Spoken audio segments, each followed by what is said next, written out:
Pastor, ¿por qué entonces cómo resolvemos esta situación? Mire, amado, nosotros tenemos que identificar cuáles son esos espíritus y nosotros buscar la manera de echarlos fuera.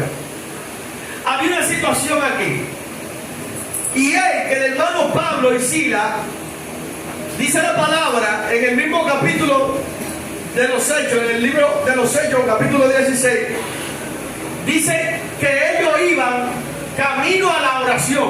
O sea, ellos se dirigían a un lugar a orar. Aparentemente Pablo y Sila tenían algunos lugares donde ellos iban a orar, a compartir con algunos hermanos y entrar en comunión con Dios.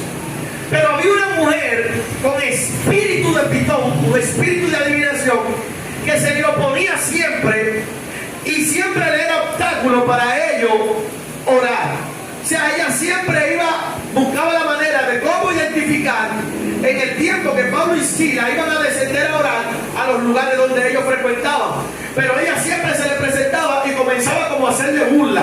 Mira, los hijos del Dios Altísimo. Y comenzaba como a burlarse de ellos. Hasta que llegó un momento, hasta que llegó un momento que Pablo como que se prendió. Pablo como que se sacudió. Dijo, mira, esta mujer tiene problemas serios, porque ella, con ese espíritu pitón que ella tiene de adivinación, ella como que logra adivinar en el momento que nosotros vamos a orar, y siempre que nos quiere como hacer impedimento, siempre quiere ser un obstáculo para que nosotros podamos descender al lugar cuando vamos a orar. Siempre que usted y yo vamos a orar, siempre va a haber una situación que va a querer impedir que usted y yo logremos conectarnos con Dios. Y yo quiero que usted identifique en esta noche cuáles son esas cosas o esos espíritus que nos impiden conectarnos con el Eterno. Porque a la medida que nosotros logremos tener una conexión con Dios, es cuando nosotros vamos a comenzar a entrar en una revelación.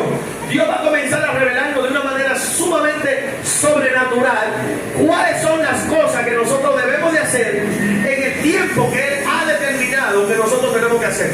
Pero por nosotros no poder conectarnos en el momento indicado con Dios, ciertamente no podremos recibir lo que Dios quiere entregarnos, el depósito que Dios quiere hacer en nosotros.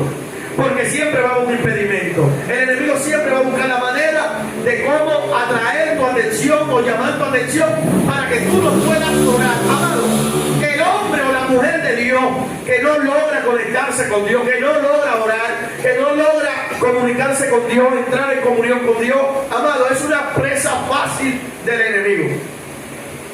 Es una presa fácil del enemigo. Por eso es la importancia del hombre y la mujer de Dios buscar y hacer lo imposible para conectarse con la fuente de vida que es Dios. Pablo y Sila entendieron esto. Ahora bien, vive, algo que me llama la atención es que cada vez que una persona determina en su corazón conectarse, orar a Dios, el enemigo sabe lo que va a suceder si un hombre y una mujer de Dios logra conectarse con Dios. Sabe lo peligroso que es un hombre o una mujer conectado a la presencia de Dios en oración. Ahora, el enemigo ha logrado identificar cuán peligroso es una mujer de oración, que logra conectarse, que logra comunicarse con el Padre. Por eso son las oposiciones. Porque a la medida que tú te conectas con Dios, Dios va a comenzar a depositar ciertas herramientas que tú necesitas para la expansión no solamente del reino, sino para la bendición de tu familia, de tu casa. Porque esos depósitos se encuentran en el lugar celestial, está en el trono de la gracia. Y a la medida que tú te conectas con el Padre que se encuentra en el trono de la gracia, Dios va a depositar su gracia, va a depositar su favor, va a depositar sus bendiciones, va a depositar ciertas herramientas que tú y yo necesitamos para este tiempo nosotros poder contrarrestar al enemigo. Por eso el enemigo no quiere que tú te comuniques con Dios. Por eso el enemigo busca la manera de hacer oposición. Y esta mujer le era oposición a Pablo y a Sila. Pero ¿por qué esta mujer le hacía oposición? Esta mujer sabía cuál era la asignación que tenía Pablo y Sila en ese lugar. Ella sabía y había identificado o adivinado por qué Dios había llevado a Silas y a Pablo a ese lugar. Cada vez que Dios te escoge o escoge